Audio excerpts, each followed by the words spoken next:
వివాహం అనేటటువంటి దాని వైశిష్ట్యము కేవలము ఎవరో దంపతులుగా ఒక వరుడు ఒక వధువుకి మాత్రమే సంబంధించినది కాదు. దాని వెనక వంశముల యొక్క గౌరవం, దాని వెనక పెద్దల యొక్క గౌరవం, వాళ్ళు ఉత్తీర్ణులవ్వడం, వాళ్ళు పైలోకాలకి చేరుకోవడం, వాళ్ళు గొప్ప ప్రయోజనాన్ని పొందడం, ఇవన్నీ కూడా వివాహ సంస్కారము మీద ఆధారపడ్డాయి. చిట్ట చివరికి ఏ ప్రయోజనం వరకు వెళ్ళిపోతారు అంటే మొట్టమొదటలో అంటిపెట్టుకుని ఉండాలి. చిట్ట చివరికి వచ్చేటప్పటికి తనంత తాను ముచికని విడిచిపెట్టాలి, రంగు మారిపోవాలి. అందుకే మనకి చూడండి, ఆశీర్వచనం చేస్తే నువ్వు జీవితంలో పండాలరా నాన్న అంటారు. ఆయన పండిపోయారండి మహానుభావుడు, పండు లాంటి వ్యక్తి అంటారు. పండు ఏం చేస్తుంది? తనంత తాను ముచికని వదిలిపెట్టి కింద పడిపోతుంది. పిందెగా ఉన్నప్పుడు ఆకుపచ్చగా ఉంటుంది, కాయగా ఉన్నప్పుడు గట్టిగా ఉంటుంది. పండిపోయిన తరువాత రంగు మారి లోపలి గుజ్జు రసం అయిపోయి ముచికని తనంత తాను వదిలిపెట్టి కింద పడిపోతుంది. భోగములను అనుభవించాలి. శాస్త్రం ఏ భోగములు చెప్పిందో ఆ భోగములు అనుభవించాలి. కోటలో ఉండి యుద్ధం చెయ్యాలి. యుద్ధం చేసి ఈ భోగములన్నీ భోగములా అన్న వైరాగ్య సుఖాన్ని పొందాలి. పొంది ధర్మపత్నితో కలిసి వానప్రస్థానికి వెడతాడు. వెళ్ళి చిట్ట చివర తాను తన పత్ని తరిస్తాడు. అలా తరించడానికి కారణం ఏదైంది అంటే ఆ వివాహ బంధమైనది. అందుకే పురుషుడి యొక్క పంట, పురుషుడు జీవితంలో తరించడం దేని మీద ఆధారపడుతుంది అంటే ప్రధానంగా వివాహం మీదే ఆధారపడుతుంది. భార్య అనుకూలవతి అయినా తరిస్తాడు, భార్య ప్రతికూలవతి అయినా తరిస్తాడు. అది భార్య యొక్క గొప్పతనం. ఒకడికి పత్ని అనుకూలవతి, ఏం చెప్తే చేస్తుంది కాబట్టి సంతోషంగా ఆమెతో కలిసి ఉత్తమ కర్మలు ఆచరిస్తాడు. ఒకరికి అనుకూలవతి కాదు, ఈయన ఒకటి చెప్తే ఆవిడ అంగీకరించదు కాబట్టి తొందరగా వైరాగ్యం వచ్చి జీవితంలో తరిస్తాడు. ఏ రకంగానైనా తరించడానికి అవకాశం దేని వలన కలిగింది అంటే వివాహ సంస్కారం వలన కలిగింది. అందుకే వివాహ సంస్కారం అనేటటువంటిది కేవలంగా ఏదో ఒక మగపిల్లవాడు ఒక ఆడపిల్లకి మాత్రమే చెందినది, వాళ్ళిద్దరూ ఒకే లింగమునకు చెందినవారు కాదు కాబట్టి వాళ్ళిద్దరూ కలిసి బ్రతకడానికి సంబంధించినది మాత్రమే అనుకుంటే అంగీకారయోగ్యమైనది శాస్త్రము దృష్టిలో కాదు. ఎందుకంటే అది కేవలము వారిద్దరికి మాత్రమే సంబంధించినది కాదు. దాని వెనక ఎంతోమంది తరించడానికి సంబంధించినటువంటి విషయము ప్రతిపాదింపబడి ఉంది. వధువు వైపు నుంచి చూడండి, ఆడపిల్ల వైపు నుంచి పరిశీలించండి. ఆమెకు నిజానికి జీవితంలో తరించడం అనేటటువంటిది దేని వలన ప్రాప్తిస్తుంది అంటే వశవర్తి అయిన కారణం చేత తరిస్తుంది. నేను అన్న మాట బాగా పట్టుకున్నారో లేదో. ఒకరికి లొంగి ఉండుట. ఎవరికి లొంగి ఉండాలి అంటే భర్తకి లొంగి ఉంటుంది స్త్రీ, తనంత తాను స్వచ్ఛందంగా వశవర్తి అవుతుంది. అలా వశవర్తి అయి తరిస్తుంది. మీరు ఒక్కటి గమనించండి బాగా, ఎంత శ్రేష్టమైన ప్రాణి కానివ్వండి, అది కాని తనంత తానుగా వశపడకపోతే ఆ ప్రాణి జోలికి ఎవరు వెళ్ళరు. ఏది వశపడుతుందో దాన్నే దగ్గరికి తీసుకుంటారు. నేను పెంచిన కుక్కే తిరగబడి నన్ను కరుస్తోందనుకోండి, దాన్ని తీసుకెళ్ళి దూరంగా వదిలేస్తారు. గుర్రం నేను ఎక్కితే నేను చెప్పినట్టుగా పరిగెడితేనే గుర్రాన్ని దగ్గర ఉంచుకుంటారు. నేను పెంచిన గాడిద నేను చెప్పిన బరువు మోసి నేను చెప్పిన మాట వింటేనే ఆ గాడిదని భరిస్తారు. ఏనుగు భగవంతుణ్ణి వహించి దేవాలయంలో ప్రదక్షిణంగా వెడుతున్నప్పుడు మనుష్యుల మీదకి వెళ్ళిపోకుండా తాను వెళ్ళవలసిన మార్గంలో వెడుతున్నంతసేపే దాని మీద ఉత్సవమూర్తి నుంచి ఆ దేవాలయం చుట్టూ ప్రదక్షిణ వీధులలో తిప్పుతారు తప్ప అది అప్పుడప్పుడు మధ్యలో జనంలోకి వెళ్ళిపోతానంటే అటువంటి ఏనుగుని దేవాలయం ముందు తిప్పరు. అసలు జీవితంలో దానికి లొంగడం చేత కాదన్నారనుకోండి, అటువంటి సింహాన్ని పెద్ద పులిని బయటికే తీసుకురారు. అంటే లొంగడం అన్నది ప్రధానం. ఎవరికో ఒకరికి వశవర్తి కావాలి. మరి ఒక్కొక్క ప్రాణి వశపడితేనే ప్రయోజనాన్ని పొందుతున్నప్పుడు ఇంత బుద్ధి కలిగినటువంటి మనుష్యుడు ఒకరికి వశపడకపోతే ఎలా జీవితాన్ని పండించుకుంటాడు? అందుకే వివాహ సంబంధమునందు స్త్రీ వశపడుతోంది. ఎవరికి వశపడుతోంది అంటే పురుషునకు, భర్తకు వశపడుతోంది. ఇక్కడ మీరు వెంటనే నన్ను ఒక ప్రశ్న వేస్తారు, నాకు తెలుసు. మరి పురుషుడికి అక్కర్లేదా? భర్త వశపడి ఉండక్కర్లేదా? ఆమె ఆయనకు వశపడింది, బాగుంది. మరి ఆయన ఎవరికి వశపడాలి? అందుకే ప్రతి వ్యక్తికి గురువు ఉండాలి. గురువుకి వశపడతాడు పురుషుడు. గురువుగారు శాస్త్రీయమైన మార్గాన్ని నిర్దేశిస్తాడు. అందుకే మీరు చూడండి, వివాహ ప్రక్రియ యందు గురువుగారు వచ్చి కొన్ని మంచి మాటలు చెప్తారు. స్నాతక వ్రతము అన్న పేరుతోటి గురువు పురుషుడికి మార్గం చూపిస్తాడు. పురుషుడు గురువుకి వశవర్తి అయ్యాడు. ఈ పురుషుడి భర్త ఎవరైతే ఉన్నాడో, ఆ వరుడు ఎవరైతే ఉన్నాడో, ఆ భర్తకి భార్య వశవర్తి అయింది. ఇప్పుడు ఆమెకెవరు గురువు? భర్తయే గురువు. అందుకే సీతమ్మ రామాయణంలో యోమే భర్త సమే గురు తం నిత్యమనురక్తాస్మి యథారూపాం సువర్చల అంటుంది. నాకు రాముడు భర్తయే కాదు, గురువు. దీనోవా రాజ్యహీనోవా యోమే భర్త సమే గురు. ఆయన దీనుడు కావచ్చు, రాజ్యహీనుడు కావచ్చు, నా భర్త నాకు గురువు. నేను ఆయనకు వశవర్తిని, ఆయనకి వశపడి ఉంటాను అంటుంది. అయితే మీరు ఇక్కడ ఒక మాట అడగచ్చు, ఏమండి మరి సంస్కారం అనేటటువంటిది స్త్రీకి కల్పించమని శాస్త్రములు ఎందుకు ప్రతిపాదించలేదు? గురువుగారి దగ్గరికి పురుషుడు వెళ్ళాడు, వరుడు వెళ్ళాడు. గురువుగారు ఏం చేస్తారు? మంచి విషయములన్నీ బోధ చేశాడు, మంచి మార్గం చెప్పాడు, ఏ ఉత్తమ కర్మలు చెయ్యాలో చెప్పాడు, ఏ కర్మలు చెయ్యకూడదో చెప్పాడు, ఏవి చదువుకోవాలో చెప్పాడు, ఎలా బ్రతకాలో చెప్పాడు, ఏ విధానంలో జీవితాన్ని పండించుకోవాలో చెప్పాడు. మరి స్త్రీకి ఎందుకు చెప్పలే? మరి స్త్రీని గురువు దగ్గరికి పంపించి చదువు చెప్పడం అన్న ప్రక్రియ ఎందుకు ప్రతిపాదింపబడలా? అప్పుడు స్త్రీల పట్ల పక్షపాత బుద్ధితో లేదా? ఇదో ప్రశ్న ఏర్పడచ్చు. మీరు అడగకుండా నన్ను నేనే వేసుకుని జవాబు చెప్తున్నా. ఎందుకు పెట్టలేదు అంటే, ప్రయత్నపూర్వకంగా పురుషుణ్ణి గురువు దగ్గరికి పంపించి విద్యాభ్యాసం చేయించి 4 మొట్టికాయలు కొట్టించి వినయాన్ని ఏర్పాటు చేసి శాస్త్రం చెప్తే తప్ప సంస్కారం అందదు. మరి ఆడపిల్లకో అసలు ఆమె జీవితమే సంస్కారవంతము. ఎందుకో తెలుసా? ఆమె ఇంట్లో పుట్టింది, ఆడపిల్ల చదువుకుంటోంది. అమ్మ విశేషంగా పడిశంతో ఉంది, పిల్ల చదువుకుంటోంది కదా అని తాను వీధిలోకి వెళ్ళి ఆవు పేడ కలిపి నీళ్లు కళాబీ చల్లుతోంది.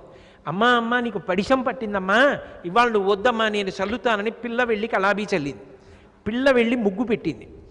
అమ్మ ముక్కు కారుతూ ఒళ్ళు వేడిగా ఉన్న వంట చేస్తోంది.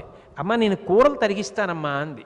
అంటే ప్రత్యేకంగా గురువు దగ్గరికి పంపించవలసిన అవసరం లేకుండా తాను ఏ ఇంట్లో పుట్టిందో ఆ ఇంట్లోనే తన మనస్తత్వం రీత్యా ఆ సంస్కారమును పొందగలిగిన ప్రజ్ఞా విశేషము ఆడపిల్లకున్నది అని నమ్మిన దేశం ఈ దేశం. తప్ప ఆడపిల్లల్ని తక్కువ చేయడం అన్నది ఎక్కడా లేనే లేదు. పురుషుణ్ణి పంపించారేమో విద్యాభ్యాసానికి గురువు దగ్గరికి, ఆడపిల్లని పంపవలసిన అవసరం లేదనడానికి కారణం అది. అంతేగాని చదివించవద్దని ఎక్కడా చెప్పాల. సంస్కారవంతములు వాళ్ళ జీవితం. ఎందుకంటే తెల్లవారి లేస్తే వాళ్ళు అన్నయ్యకి, తమ్ముడికి, తండ్రికి, తల్లికి ఎప్పుడు కష్టంలో పంచుకుంటూ ప్రేమ పంచుతూ అలాగే ఉంటుంది వాళ్ళ స్వభావం. ఎంత కోట్లకి పడగలెత్తిన ఇంటికి ఆమె కోడలుగా వెళ్ళనివ్వండి, ఎంత నిరుపేదవాడు అన్నదమ్ముడు కానివ్వండి, ఆ ఇంట్లో శుభకార్యం జరుగుతుంటే ముందు పరిగెత్తుకొచ్చేది ఎవరంటే అక్క చెల్లెలే వస్తుంది. తాను అన్ని నగలు పెట్టుకుంటే వదిన చిన్నపుచ్చుకుంటుందని, తాను పట్టు చీర కట్టుకుంటే వదిన చిన్నపుచ్చుకుంటుందని అవి తెచ్చుకోకుండా కట్టుకోకుండా తాను కూడా నూలు చీర కట్టుకుని వదినతో పాటు తిరిగి అన్నదమ్ముడి వెనకాతలే కూర్చొని హారతి పళ్ళెం పట్టి 11 రూపాయలు వేస్తే కనకాభిషేకం చేసినట్టుగా మడత పెట్టి బొడ్డులో పెట్టుకొని అన్నయ్య పెట్టిన 30 రూపాయల చీర కట్టుకుని నమస్కారం పెట్టి వెళ్ళి మా అన్నయ్య పెట్టిన చీర అని 10,000 మందికి చూపించగలిగిన ఉత్తమ సంస్కారము ఆడపిల్లకి పుట్టుకతో వస్తుంది. అందుకు ఆమెని ప్రత్యేకంగా గురువు దగ్గరికి పంపలేదు. కానీ ఆమె కూడా జీవితంలో సౌభాగ్యాన్ని ఉన్నతిని పొందాలి అంటే వశవర్తి కావాలి, ఒకరికి వశపడి ఉండాలి. ఎవరికి వశపడాలి అంటే ఒక బుద్ధిహీనుడికి అని శాస్త్రాలు ఊహ చెయ్యలేదు. ఆయన గురువు దగ్గర మంచి మాటలు నేర్చుకున్నవాడు సంస్కారవంతుడు అని ఊహ చేశాయి. కాబట్టి భర్తని గురువుగా స్వీకరించి ఆయనకు ఆమె వశవర్తి అయింది, ఆయన గురువుకు వశవర్తి అయ్యాడు. ఇప్పుడు వీళ్ళిద్దరినీ ఒక బంధంతో కలపాలి, ఒక సంస్కారంతో కలపాలి. ఏ సంస్కారంతో కలపాలి? ఏ సంస్కారము చేత జీవితాంత వశవర్తిని చెయ్యాలి? ఏ సంస్కారము చేత గురువు చెప్పిన మాటలతో భార్యని ఉద్ధరించుకోగలిగిన ప్రజ్ఞాశాలిగా పురుషుణ్ణి తీర్చిదిద్దాలి? ఏ బంధము చేత, ఏ సంస్కారము చేత వీళ్ళిద్దరినీ ముందుకు నడిపించాలి అంటే అది వివాహ సంస్కారం. అందుకని వివాహానికి అంత వైశిష్ట్యం వచ్చింది, అంత గొప్పదైంది వివాహ సంస్కారం. కాబట్టి ఇప్పుడు వశవర్తి అవుతోంది వివాహంలో. అంతేకాదు, ఆమెకు ధర్మం ఏర్పడింది. ఏమిటి ఆ ధర్మం? పతిని అనుగమించుట ఒక్కటే ఆమె ధర్మం. మీరు ఎప్పుడూ ఒక మాట బాగా జ్ఞాపకం పెట్టుకోవాలి. ఏ కథలు చదివినా మీకు తేలికగా అర్థమవుతాయేమో కానీ పతివ్రతల కథలు చదివితే ఎవరికైనా చికాకేస్తుంది. నేను ఉన్నమాట చెప్తున్నా. ఎందుకనో చెప్పనా? ఒక పతివ్రత చాలా కష్టపడి కుష్ఠరోగంతో ఉండి చీవు కారిపోయి వేళ్ళు ఊడిపోతున్న వాడికి అన్నం పెడుతుంది కన్న తల్లిలే. ఆయన వేశ్యాగృహంలో ఎక్కడో వేశ్య ఉంది, నన్ను అక్కడికి తీసుకెళ్ళు అంటాడు. ఈవిడ బుట్టలో పెట్టుకుని ఆయన్ని పట్టుకెడుతుంది. ఆమె పతివ్రత.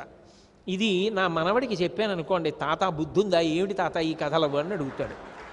కానీ మీరు దాన్ని జాగ్రత్తగా అర్థం చేసుకోవాలి. ధర్మము అన్న మాటకు అర్థం ఏమిటో తెలుసా? నా వైపు నుండి నేను చెయ్యవలసినది. నా ధర్మం అవతల వారి బట్టి మార. ధర్మం అంటే నా వైపు నుండి చెయ్యవలసినది. తండ్రిని సేవించవలెనో, మా నాన్నగారు ఆస్తిలో నాకు 10,000 తక్కువ ఇచ్చారండి కాబట్టి నేను ఆయన్ని పిలవను అనడానికి వీల్లేదు. కొడుకుగా నీ ధర్మం నువ్వు చెయ్యాలి. ఉద్యోగిగా నువ్వు చెయ్యవలసింది నువ్వు చెయ్యాలి. భర్తగా నేను చెయ్యవలసింది చెయ్యాలి. తండ్రిగా నేను చెయ్యవలసింది చెయ్యాలి. కొడుకుగా వాడు నా మాట వినకపోతే నాకు సంబంధం లేదు. నా ధర్మం నీ చేశానా లేదా? అందుకే ధర్మము కర్తవ్యం, ధర్మము శాంతికారకము. నేను చెయ్యవలసింది చేశానా లేదా? అయిపోయిందంతే అక్కడతో. కర్తవ్యం దైవమాన్నికం. వచ్చాడు మహానుభావుడు విశ్వామిత్రుడు, లేపాడు. రామా, తెల్లవారుతోందయా. కౌసల్యా సుప్రజా రామ పూర్వా సంధ్యా ప్రవర్తతే ఉత్తిష్ట నరశార్తూల కర్తవ్యం దైవమాన్నికం. లేవయా, సంధ్యావందనం చేయి. చేయకపోతే గుండెలు బాదుకోడు విశ్వామిత్రుడు. మళ్ళీ మధ్యాహ్నం చెప్తాడు, మళ్ళీ సాయంకాలం చెప్తాడు, దగ్గర ఉన్నన్నాళ్ళు చెప్తాడు. ఎప్పుడూ రాముడు సంధ్యావందనం చేయకపోతే తాను అలా నవ్వుతూ తన సంధ్యావందనం తాను చేసుకుని అందరికీ అదే చెప్తుంటాడు. కౌసల్యా సుప్రజా రామ పూర్వా సంధ్యా ప్రవర్తతే ఉత్తిష్ట నరశార్తూల కర్తవ్యం దైవమాన్నికం. లేవయా, సంధ్యావందనం చేయి. చేయకపోతే గుండెలు బాదుకోడు విశ్వామిత్రుడు. మళ్ళీ మధ్యాహ్నం చెప్తాడు, మళ్ళీ సాయంకాలం చెప్తాడు, దగ్గర ఉన్నన్నాళ్ళు చెప్తాడు. ఎప్పుడూ రాముడు సంధ్యావందనం చేయకపోతే తాను అలా నవ్వుతూ తన సంధ్యావందనం తాను చేసుకుని అందరికీ అదే చెప్తుంటాడు. తాను చెయ్యవలసింది తాను చెయ్యాలి. అవతలవాడు దాన్ని పట్టుకున్నాడా పట్టుకోలేదాతో తనకి సంబంధం ఉండదు. తను చెయ్యవలసినది తను చేసేస్తే ధర్మం. అవతలవాడిని బట్టి చేస్తానండి అంటే ధర్మం కాదు. అది అలా ఎలా అవుతుంది ధర్మం? నువ్వు భర్త, మా ఆవిడ పెంకిదా, మాట విందా, భర్తగా నేను భర్త ధర్మం, కూతురు తండ్రి ధర్మం, నా కొడుకు తండ్రి ధర్మం, నేను కార్యాలయానికి వెడితే నా ఉద్యోగి ధర్మం, సమాజంలో పౌరధర్మం. ధర్మము నిరంతరము మారిపోతుంది. ఇప్పుడున్న ధర్మం నేను ఈ వేదిక దిగిపోతే ఇంకొకలా ఉంటుంది ధర్మం. ఒక్కొక్క చోట ఒక్కొక్క ధర్మం. మారిపోతున్న ధర్మాన్ని ఎప్పుడూ కూడా పట్టుకుంటూ ఉండాలి. ఎందుకో తెలుసా? మీకు తేలిగ్గా అర్థం అవ్వాలంటే 2 మాటలు ఉంటాయి. బీయింగ్, బికమింగ్ అని 2 మాటలు ఉంటాయి ఇంగ్లీష్లో. బీయింగ్ ఆత్మ, దానికి ఏ మార్పు ఉండదు, అది ఇప్పుడు అలాగే ఉంటుంది. బికమింగ్ జీవుడు. ఇప్పుడు నేను ప్రవచనం చేస్తున్నాను, కిందకి దిగి వచ్చేస్తే ఆయనకో స్నేహితుడిని, ఆయనతో స్నేహధర్మంగా మాట్లాడతాను. నా భార్య దగ్గర భర్తృధర్మంతో మాట్లాడతాను, ఆ అమ్మాయి దగ్గర పితృధర్మంతో మాట్లాడతాను, కూతురుగా చూస్తాను. కాబట్టి ఎవరి దగ్గరికి వెళ్ళి నిలబడితే అక్కడ మారిపోతూ ఉంటాను. ఎలా నేను ఉండాలో అలా ఉండడం ధర్మం. అలా ఉండకపోతే అవతల వారిని బట్టి నేను అలా ఉండట్లేదండి అంటే ధర్మం కాదు. అవతల వారి బట్టి కాదు, నువ్వు ఎలా ఉండాలో అలాగే ఉండాలి, అంతే. అది ధర్మం. ఆయన దారి తప్పాడు, వేశ్య దగ్గరికి తీసుకెళ్ళమన్నాడు. మళ్ళీ రండి పతివ్రత కథలోకి. ఆయన దారి తప్పాడు, ఆయన భ్రష్టుడు. ఆమె భర్తగారు కోరాడు, తీసుకెళ్ళి. ఆమె ధర్మం ఆమెది. పతిని అనుగమించినది. అంకోలం నిజబీజ సంతతిరయస్కాంతో ఫలం సూచిక సాధ్వీ నైజ విభుం లతాక్షితిరుహం సింధు సరిద్వల్లభం ప్రాప్నోతి యథా తథా పశుపతే పాదారవిందద్వయం చేతో వృత్తిరుపేత్యతిష్టటి సదా సా భక్తిరిత్యుచ్యతే అంటారు శంకర్లు. సాధ్వీ నైజ విభం, భర్తని అనుగమిస్తుంది భార్య. ఇప్పుడు ఆమెకు ప్రత్యేకంగా యజ్ఞము, యాగము, పురాణ పఠనము ఇవి ఉన్నాయా లేవా అన్నదానితో సంబంధం లేదు. ఆమె రామనామం రాసుకుంది. ఎప్పుడు రాసింది? ఆయన పూజకి ఏర్పాటు చేసి ఆయన పూజ చేసుకొస్తే పలహారం వండిపెట్టింది, ఆయనకి భోజనం వండిపెట్టింది, ఆయనకి పలహారం చేసి పెట్టింది, పరమేశ్వరుడికి బాలభోగం చేసేసింది, ఆయనకి భోజనం పెట్టింది, పరమేశ్వరుడికి మహానైవేద్యం పెట్టేసింది, ఆయన పడుకుంటే పాట పాడింది, ఏకాంత సేవ చేసేసింది, పిల్లలకి స్నానం చేయించింది. ఇన్ని చేయిస్తూ తన కర్తవ్యం చేస్తూ మధ్య మధ్యలో రామరామ రామరామ అనుకుంటోంది. ఆమె సహాయం లేకుండా ఆయన పూజ చేయలేడు. ఆమె ఇక్కడ ఈ పనులు చేయకపోతే ఎలా? పలహారం ఎవరు చేసి పెడతారు పూజ చేసుకొచ్చే? అందుకే ఆయన చేసిన పుణ్యంలో సగం ఆవిడ ఖాతాలో వేసేస్తారు. ఆవిడ చేసిన పుణ్యంలో భర్తకి ఇవ్వరు. ఎందుకు ఇవ్వరంటే నీకు కావలసినవి ఆమె చేస్తూ ఆమె మిగిలిన కాలాన్ని భగవత్ సేవకి వాడింది. వంట చేస్తూ భగవన్నామం చెప్పుకుంది. ఇప్పుడు ఆ భగవన్నామోచ్చరణ ఫలితం ఆమెకి, కానీ నేను చేసిన పూజలో ఫలితం ఆమెకి సగం. అది వివాహ బంధం. అందుకే ధర్మము అన్న మాటలో నిజానికి మహాపుణ్యాత్ముడు భాగవతోత్తముడైనటువంటి వ్యక్తికి ఒకరు భార్య అయ్యారనుకోండి, ఆమె పొందేటటువంటి పుణ్యం అనంతం. అది చెప్పడం ఎవరికీ సాధ్యం కాదు. ఇద్దరి శరీరాలు ఒకసారి పడిపోయాయి అనుకోండి, నిక్కచ్చిగా చెప్పాలంటే ఆమె ఖాతాలో ఎక్కువ పుణ్యం ఉంటుంది. ఎందుకంటే ఇటువైపు నుంచి సగం వెళ్ళి ఆమె ఎక్కడో అక్కడ ఏదో ఏ రామనామమో మళ్ళీ చెప్తూ ఉంటుంది కాబట్టి ఆమె ఖాతాలోనే ఎక్కువ పడిపోతుంది. అందుకే రామాయణంలో అనసూయమ్మ ఒక మాట అంటుంది. సీతమ్మతో మాట్లాడుతూ, అమ్మా సీత, నాకు సంబంధించినంత వరకు ఒక విషయం అనిపిస్తూ ఉంటుందమ్మా, భర్త అనేటటువంటి వాడు లోకంలో అపరిమితంగా ఇస్తాడు. మిగిలిన వాళ్ళు పురుషులై ఏ అనుబంధంతో స్త్రీతో ఉన్నా ఎవరిచ్చినా మితంగానే ఇస్తారు. నాతో విశిష్టం పశ్యామి బాంధవం విమృశంత్యహం సర్వత్ర యోగ్యం వైదేహి తపకృతమిహావ్యయం. ఎంత పెద్ద మాట అందండి అనసూయమ్మ. కాబట్టి అంది. ఎవరనగలరో వాళ్ళతో అనిపించారు వాల్మీకి మహర్షి, లేదా వాళ్ళు అన్నది అంత అద్భుతంగా అందించారు. నాతో విశిష్టం పశ్యామి, భర్త కన్నా గొప్పవాడు నాకు కనబడలేదమ్మా సీతమ్మ. ఎందుకని? అన్నగారు ఉన్నాడు, మంచి భర్త రావాలని నోము చేయిస్తాడు, వ్రతం చేయిస్తాడు, పువ్వులు అట్టుకొస్తాడు, పసుపు పట్టుకొస్తాడు, కుంకం పట్టుకొస్తాడు, గాజులు అట్టుకొస్తాడు, అక్షతలు అట్టుకొస్తాడు, పురోహితుడిని తీసుకొస్తాడు. తండ్రి ఏవో నోములు వ్రతాలు చేయిస్తాడు. మిగిలిన బంధువులు ఏవో ఉపకారాలు చేస్తారు. భర్త ఆమె జీవితానికి గొప్ప శాంతినిచ్చాడు. అంతేకాదు ఆమెకి పరిపూర్ణత, మాతృత్వం భర్తగారి వలన పొందింది. అమ్మా అని పిలిపించుకుంది. ఆయనకి భార్య అయింది. ఆమె తనంత తానుగా ఏదీ చేయకపోయినా ఆమె జీవుడి ఖాతాలో అనంతమైన ఫలితం వచ్చి పడిపోయింది. ఆయన చేస్తున్నదంతా ఆయన తపస్సు, ఆయన జ్ఞానము, ఆయన సాధన, ఆయన ఉత్తమ కర్మలు అన్నీ సగం పనిచేసుకుంది. ఎవరిచ్చారమ్మా? తండ్రి ఇచ్చాడా? అన్నదమ్ములు ఇచ్చారా? బంధువులు ఇస్తారా? భర్త ఒక్కడేనమ్మా. ఆయన ప్రమేయం లేదు. ఆయన నీళ్లు విడిచిపెట్టక్కర్లేదు. ఆయన చేసిన ప్రతి పుణ్యకర్మలో సగం వస్తోంది, పాపకర్మతో సంబంధం లేదు. కాబట్టి నాతో విశిష్టం పశ్యామి బాంధవం విమృశంత్యహం సర్వత్ర యోగ్యం వైదేహి తపకృతమిహావ్యయం. ఎంత పెద్ద మాట అండి.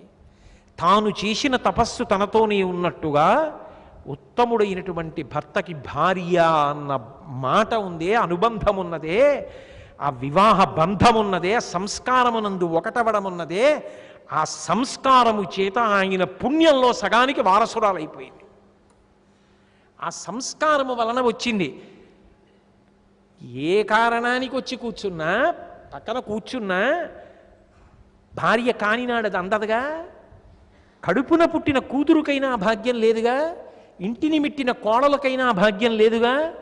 ఆమె తనంత తాను చేసుకున్నది ఏదీ లేకపోయినా ఆయన చేసిన దాంట్లో సగం వెళ్ళిపోయిందిగా. ఎంత తపస్సుకి రాశీభూతమయ్యాడమ్మా భర్త. ఇప్పుడు పతిని అనుగమించి ఆమె అంత వైభవాన్ని పొందుతోంది. ఆమెని గుండెల్లో పెట్టుకొని పురుషుడు తరించిపోతున్నాడు. ఇది ఎలా కలిసింది ఈ అనుబంధం? వివాహ సంస్కారము వలన కలిసింది. అది వివాహము యొక్క వైశిష్ట్యం. కేవలం ఏదో ఒక మగపిల్లాడు ఒక ఆడపిల్ల కలుసుకోవడం వివాహమని ఈ శాస్త్రములు చెప్పలా, ఈ దేశం చెప్పలా. వాళ్ళ జీవితాలు తరించడం దాని మీద ఆధారపడింది. ఆయన పుణ్యంలో భాగం వెళ్ళిపోతోంది. యోగ్యురాల్ని కట్టబెడతారు తీసుకొచ్చి. అందుకే రథచక్రాలు రెండు బాగుంటేనే కదా. అందుకే ఆమె ధర్మమంతా ఆయన మీద ఆధారపడింది. ఆమె పాపం ఎంతో మంచి స్వభావం ఉన్నదే, ఆమె ఎందు దోషం లేదు, ఆమె తరిస్తుంది. కానీ వాడు నీచుడు, కానీ ఆమె కీర్తి ప్రకాశించదు. నేను అన్నమాట బాగా పట్టుకున్నారో లేదో. రాముడికి ఇల్లాలు సీతమ్మ, రావణుడికి ఇల్లాలు మండోదరి. మండోదరి మహాపతివ్రత, సీతమ్మ మహాపతివ్రత. ఏ గ్రేడ్ పతివ్రత బి గ్రేడ్ పతివ్రత ఉండరు. పతివ్రత అంటే పతివ్రత అంతే. ఇద్దరూ మహాపతివ్రతలే. ఇద్దరూ మహాపతివ్రతలైతే ఇద్దరిది సమాన స్థాయి. మండోదరికి దేవాలయం ఉందా? మండోదరిని వేదిక మీద పెడతారా? పెట్టాలంటే పక్కన రావణుండి పెట్టాలి, అందుకని పెట్టరు. మరి సీతమ్మని ఎందుకు పెట్టారు? భర్త రాముడు కనుక, రాముడు ధర్మాత్ముడు కనుక. సీతమ్మ జీవితం ఎందుకు తరించింది అంటే రాముడు భర్త అయ్యాడు కనుక. మండోదరి ఎంత పతివ్రత అయినా ఎందుకు ఈ సంతోషాన్ని పొందలేకపోయింది? ఈయన లాంటి వాడు రావణుడు కాడు కనుక. అంటే ఇప్పుడు ఒక స్త్రీ ఎంత ఉత్తమురాలైనా ఆమె కీర్తికి కారణం ఎవరవుతున్నారు? పురుషుడు అవుతున్నాడా? అందుకని ఎవరు పడితే వాళ్ళు కలుసుకోవడానికి వీల్లేదు భార్యాభర్తలుగా. నిర్ణయించవలసినది పెద్దలు. నీకేం తెలుసని ఎంచుకుంటావు జీవిత భాగస్వామిని? ఏ పరిపక్వత ఉందని ఎంచుకుంటావు? అది ఎంచవలసిన వాళ్ళు పెద్దలు ఎంచాలయా అనడానికి కారణం అది. కాబట్టి ధర్మము, అర్థము, ఇందాక మీతో మనవి చేశాను కదా, అసలు భర్త గారికి కావలసిన సమస్త ఐశ్వర్యం కొడుకుని కూతుర్ని ఆమెయే ఇస్తోంది, పుణ్యాన్ని ఆమెయే ఇస్తోంది. ఆమె పొందుతున్న అర్థం ఏమిటి అంటే ఆయన సంతోషం ఉందే, ఆయన నువ్వు నా జీవితంలో భార్యగా రావడమేనో ఆయన అదృష్టం అనొక్క మాట అన్నాడు అనుకోండి, ఆమెకి కనకాభిషేకమే. ఎంత సంతోషపడిపోతుందో. ఏమక్కర్లేదు, ఆయన ఒక్క మాట అంటే చాలు ఆమె పొంగిపోతుంది. అది లేదనుకోండి ఆమె సంతోషాన్ని పొందలేదు. అందుకే అసలు పురుషుడికి అర్థము ఆమెయే. అంతేకాదు, మీరు ఒకటి బాగా జ్ఞాపకం పెట్టుకోవాలి, అసలు ఇంటికి అధిపతి ఎవరో తెలుసా? ఆమెయే. ఎలా చెప్తున్నారు మీరంటారేమో. ఆమెకి గొప్ప ఐశ్వర్యాన్ని కట్టబెడతాడు పురుషుడు. ప్రధాన హోమం అయిపోయిన తర్వాత, ప్రవేశ హోమం అయిపోయిన తర్వాత కొన్ని హోమాలు చేస్తారు. ఆ హోమాలు చేసేటప్పుడు ఇంటికి తీసుకెడతాడు, అంటే తన ఇంటికి తీసుకెళ్ళిపోతాడు సప్తపది అయిపోయిన తర్వాత. ఆ ప్రవేశ హోమం సమయంలో ఒక మాట అంటాడు భార్యతోటి, సామ్రాజ్ఞీభవా అంటాడు. నా ఇల్లు కాదు నీ ఇల్లు, ఇక నేను కాదు నువ్వు లేని జీవితం నాకు లేదు, నన్ను శాసించు. నేను ఎప్పుడైనా పొరపాటు చేస్తున్నాననిపిస్తే అలా చేయకండి, ఇలా వేలు చూపించు, నీకు అధికారం ఇస్తున్నాను. అంతేకాదు, మా అమ్మ నీకు అత్త, మాతృపంచకంలో ఒకతే. ఇక పైన నా అక్క చెల్లెళ్ళు నీకు వదినలు, మా అన్నగారు నీకు బావగారు. అలా నా వైపు వారందరూ నీవారే, నా ఇల్లు నీ ఇల్లే. ఇంతకుముందు నీకు పుట్టింట్లో కొంతమంది, ఇప్పుడు నా వాళ్ళందరూ నీ వాళ్ళే. నీ బలగం దిగుడం బహుళం అయింది, ఇంత గొప్ప సంపదని పొందావు. సామ్రాజ్ఞీభవ, నువ్వు ఇంటి ఐశ్వర్యమునకంతటికీ కారకురాలివి. ఇక నువ్వే నా లక్ష్మి, నీ వలననే నేను వృద్ధిలోకి వస్తాను. ఇప్పుడు చెప్పండి, ఇంత అర్థమును కట్టబెట్టిన వాడెవరు?